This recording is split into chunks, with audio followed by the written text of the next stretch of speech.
Para poder encontrar esa cuarta ecuación, entonces vamos a hacer lo que sigue la ecuación de la cuerda.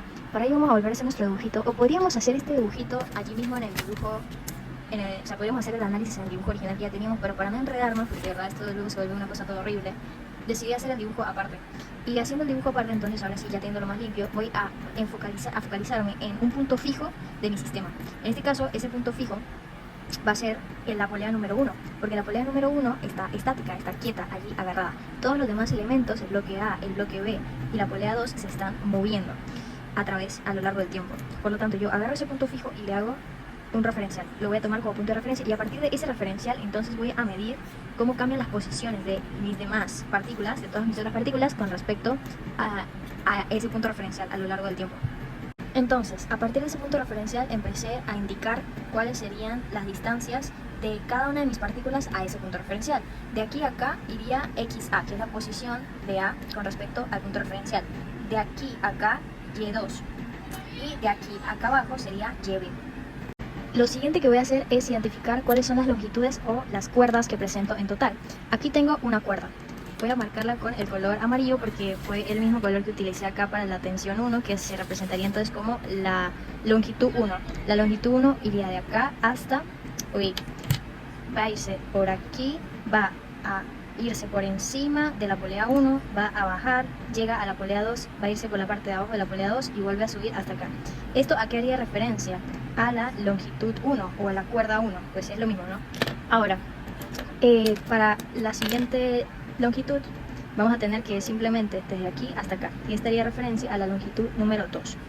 Listo. Entonces, el primer paso sería posicionar un referencial en un punto fijo. Segundo paso sería, a partir de ese referencial, identificar las posiciones de cada una de las partículas a dicho referencial. Y el tercer paso sería identificar cuántas longitudes tengo. Tengo una longitud y dos longitudes. Y el siguiente paso, ahora sí, es la parte pues, del cálculo y del análisis de qué es lo que está pasando acá para obtener la ecuación de la cuerda. Ahora, se supone que pues se podría pensar que ya tenemos todas las longitudes ya pues englobadas dentro de estas posiciones que escribimos aquí.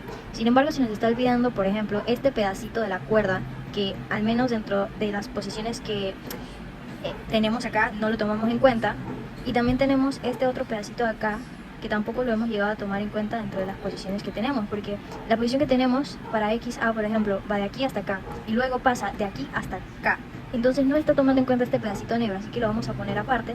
Y este pedacito de acá tampoco lo está tomando en cuenta porque es de de Y2, y de Y2 pasa directamente hasta acá abajo, pero no está considerando esto. Entonces a esto le vamos a poner otro nombre que va a ser, por ejemplo, si esta es la polea 1, entonces el nombre que va a tener va a ser longitud de la polea 1, y a esta le vamos a llamar longitud de la polea 2, que son como esos pequeños extractos que no habíamos tomado en cuenta anteriormente, pero que igual son necesarios que los agreguemos a la ecuación. El siguiente paso entonces ahora sería empezar a evaluar cuáles son las distancias que nosotros aquí escribimos con referencia a nuestro punto fijo, que conforman tanto L2 como L1. Entonces vamos a empezar con ver cuáles son las que conforman a L2, que es un poco más sencilla. L2 está acá y vamos a empezar a ver si este es L2, cuáles son las distancias que la conforman. En este caso sería YB menos Y2, porque YB, la distancia del referencial hasta B, menos la distancia del referencial hasta la polea 2, te va a dar lugar a la distancia L2, que sería la de la tensión que conecta el bloque B con la polea 2. Por lo tanto, acá vamos a escribir YB menos Y2, porque sería pues una resta, ¿no? Esto menos esto me da esto. Ahora, L1, ¿a qué haría pues referencia? ¿Cuáles son las distancias que va a contener L2? L1, perdón. L1 iría desde acá hasta acá, es la cuerda amarilla. Entonces nosotros empezamos desde el principio con calma, empezamos a ver, ok, desde aquí hasta acá está tomando en cuenta la distancia XA, entonces lo vamos a ir escribiendo, XA. Luego, desde aquí hasta acá está tomando en cuenta la distancia LP1, porque no nos podemos olvidar de esta cosita negra que vemos aquí, esta distancia que no la tomamos en cuenta en nuestras otras distancias, pero que igual hay que escribirla, entonces la vamos a poner acá, más LP1. Y después de LP1, ¿con qué se encuentra? Se va a encontrar con Y2, entonces vamos a poner acá Y2. Después sigue la cuerda amarilla, pasa por acá, y cuando pasa por acá, ¿qué está tomando en cuenta? LP2, entonces ponemos acá más LP2. Luego empieza a volver a subir otra vez, y al subir otra vez está volviendo a recorrer la distancia Y2, así que la volvemos a escribir acá, más Y2. Y esas serían básicamente las distancias que conformarían tanto L2 como L1. Una vez ya tengo estas dos ecuaciones, entonces puedo derivarlas 2 veces con respecto del tiempo para poder obtener mis aceleraciones. Voy a pasar primero por velocidad y después por aceleración. Aquí ya tengo la expresión de que las voy a derivar, entonces L2 escribiría exactamente lo mismo, pero vamos a derivarlo ahora. Entonces vamos a empezar por L2, que es un poco más sencilla. Derivamos con respecto del tiempo L2 y hacemos lo mismo con YB, o sea, todo lo vamos a empezar a derivar con respecto del tiempo. Y ahora vamos a tener que acá se me faltó la L2. Entonces vamos a tener que la derivada de L2 va a ser igual a una constante, porque este L2 nunca va a cambiar su tamaño, o sea, siempre va a ser la misma distancia L2, es una constante, y la derivada de una constante es igual a 0. Entonces 0 va a ser igual a YB, la derivada de YB. YB sí va a tener un cambio de distancia, un cambio de largura, porque dependiendo de qué tanto se va moviendo la cuerda, YB va a empezar a agrandarse o achicarse. Por lo tanto, esta no es una constante, sí va a cambiar, y la derivada de YB, ¿cuánto sería? Si estamos en posición, pasaría a ser velocidad de B. Menos, ahora pasamos a Y2. Y2 también va a ir cambiando con respecto al tiempo. Por lo tanto, pasaría a ser B2. Derivamos la posición, pasa a ser velocidad. Pero luego, esto lo tenemos que volver a derivar con respecto del tiempo. O sea, vamos a sacarle la segunda derivada. ¿Para qué? Para poder obtener lo que sería la aceleración. Entonces, vamos a tener la derivada de B con respecto del tiempo. Aquí estoy haciendo el procedimiento largo. Obviamente que esto se podría resumir mucho más, pero lo voy a hacer por efectos de la explicación. Y aquí, ya al sacarle la segunda derivada, vamos a tener que la derivada de la velocidad con respecto del tiempo, de la velocidad de B con respecto al tiempo, va a ser la aceleración de B menos la aceleración de 2, que es la derivada de la velocidad con respecto al tiempo. Ahora vamos a proceder a hacer el mismo procedimiento para esta parte. No lo voy a grabar para resumir un poco el video, pero ya sería exactamente lo mismo que hice acá, solo que con estas distancias. Las constantes, simplemente voy a indicar que las constantes serían estas que estoy señalando. Esta longitud serían constantes, y estas sí serían variables. Listo, este sería el resultado final de la expresión. Simplemente derivé una vez y luego derivé 2 veces. Las constantes eran 0, así que no me importaron mucho. Y ya después, como habían 2 Y2, entonces la sumé y me quedó 2 velocidad de 2. Y ya después lo volví a derivar y obtuve la expresión final. Listo, entonces ya estamos llegando a uno de los últimos pasos, que es crear nuestro sistema de ecuaciones. Ya tenemos todo lo que necesitamos para resolver las incógnitas. Vamos a empezar a copiar las ecuaciones que ya teníamos antes de los análisis de fuerzas que habíamos hecho de las partículas anteriormente. Entonces tenemos esta ecuación, esta es la primera ecuación, que va a ser la tensión 1 menos la normal de A. Bueno, simplemente las voy a copiar, ok, y ahorita sigo grabando. Aquí entonces tengo las 3 ecuaciones que ya había sacado anteriormente, pero como dijimos, nos hace falta una incógnita, porque tenemos 4 incógnitas y solamente 3 ecuaciones. Sin embargo, por eso fue que hicimos todo este procedimiento, para poder ya despejar para poder sustituir esa incógnita que tenemos por una que sí sepamos, o para poder eliminar, mejor dicho, una de estas incógnitas.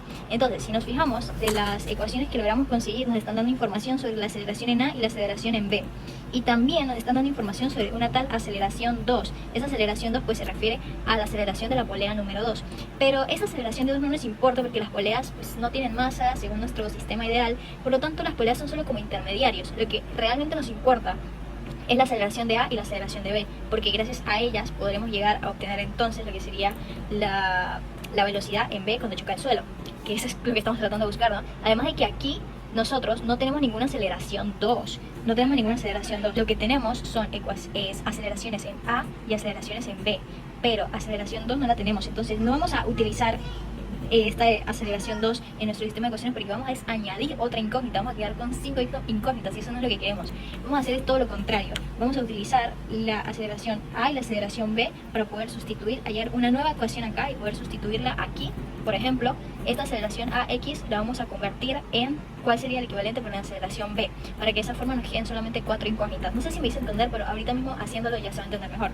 Entonces, agarramos estas dos ecuaciones y decimos, ok, ¿cuáles son la aceleración que tienen en común?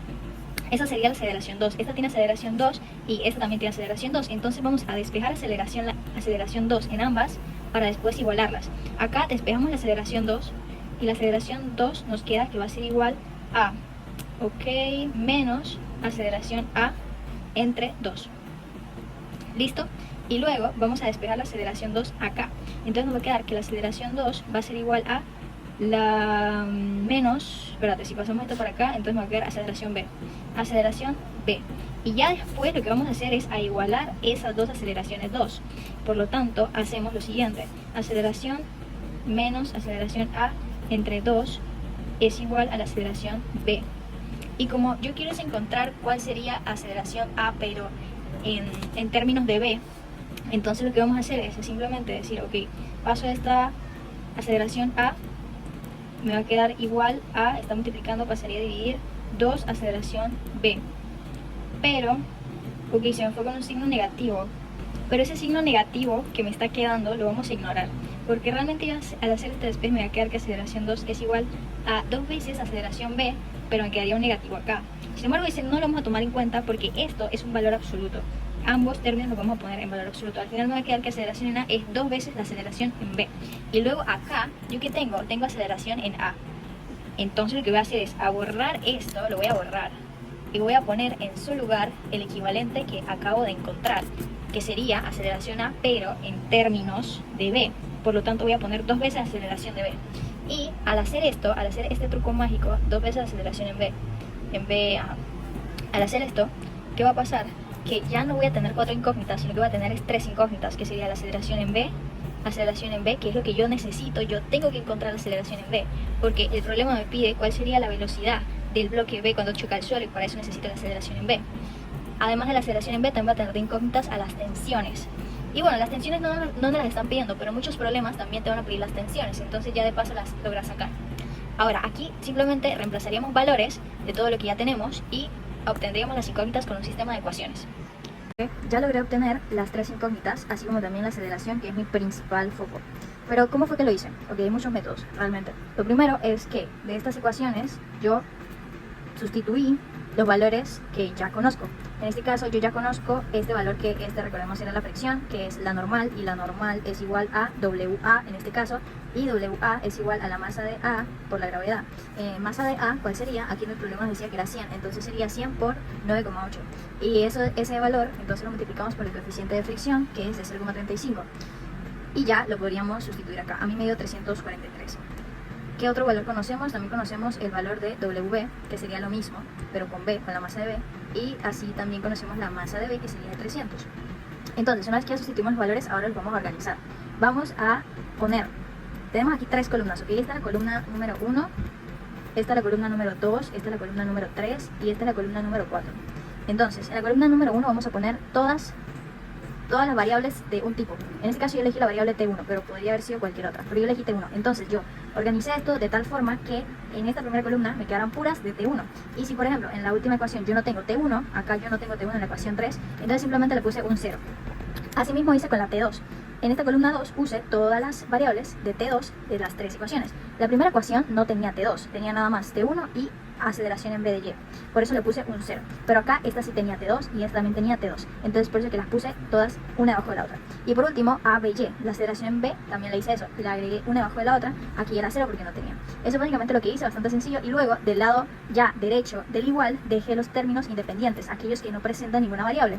Entonces, luego de que ya organicé todo por columnas, con cada columna la misma variable, agarré mi calculadora y realmente esto se puede hacer manual. Tú puedes hacerlo manual, es lo que te va a tomar más tiempo. Igual es importante que lo sepas hacer manual, porque digamos, en este problema nada más son 3 ecuaciones, pero en un problema en el que fuesen muchas más ecuaciones, como por ejemplo 6 ecuaciones, la mayoría de las calculadoras normales no tienen para 6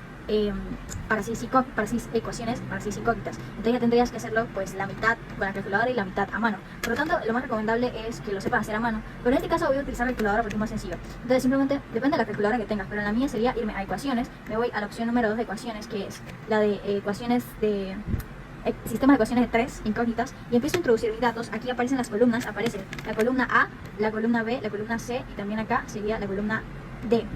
Entonces yo simplemente lo que voy a hacer es ir introduciendo mis datos, y ya cuando los introduzco, no lo voy a mostrar porque, bueno, sí. Y ya después cuando los introduzco me va a empezar a tirar en orden los valores de mis incógnitas. Entonces si yo primero introduje en la primera columna la T1, el primer valor que me va a tirar es el de T1. Y así sucesivamente.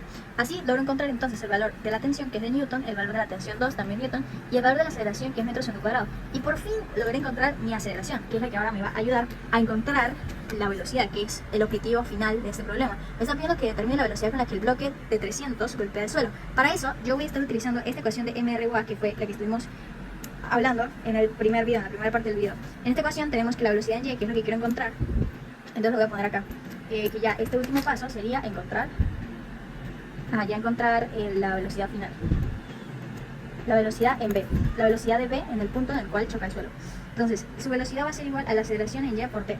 En este caso sería velocidad en v va a ser igual a la aceleración en v por el tiempo. Pero antes de encontrar la velocidad tengo que hallar el tiempo. Para encontrar dicho tiempo simplemente voy a agarrar esta ecuación y le voy a despejar el tiempo. La ecuación original sería y igual a 5 más el medio de aceleración en vy, esto sería yv, por el tiempo al cuadrado. Entonces despejo dicho tiempo, esto sería 0 porque es cuando el bloque ya está en el suelo, así que su posición final sería 0, la posición inicial es de 5, la paso al otro lado menos 5, esto acá sería un producto, entonces simplemente le voy a cambiar de lugar, le pondría la a, b, y abajo y el 2 arriba, y todo esto estaría dentro de una raíz cuadrada porque paso la potencia del 2 que está en la variable t al otro lado. Al final el tiempo me va a dar, yo sustituyendo esto por el 3.22 que encontramos, tengo que el tiempo sería de 1,76 segundos. Y ya entonces, teniendo ese tiempo, ahora sí puedo multiplicar dicho tiempo de 1,76. Y aquí ya estaríamos encontrando es la velocidad en v. 1,76 que es el tiempo por la aceleración en v, que en este caso sería de 3,22. Entonces ya esto me va a dar finalmente mi respuesta, que sería listo, ya tendría una respuesta final entonces de 5,66 metros segundo. Esta vendría a ser la velocidad de v en el momento en el que choca con el suelo.